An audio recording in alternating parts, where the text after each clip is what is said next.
Central Wake County. West Central County. Until 7:15 p.m.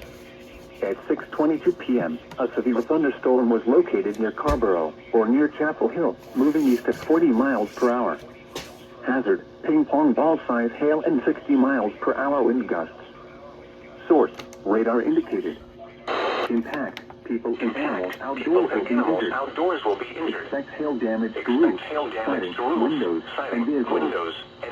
Expect wind damage to roofs, siding, and trees. Locations impacted include Durham, Chapel Hill, Hillsborough, Creedmoor, Carborough, Butner, Stem, Lake Michie, Falls Lake State Rec Area, and Enno River State Park. For your protection, move to an interior room on the lowest floor of a building.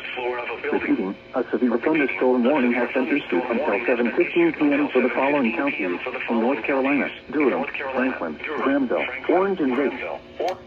Lake Michie, Falls Lake State Rec Area, and Enno River State Park.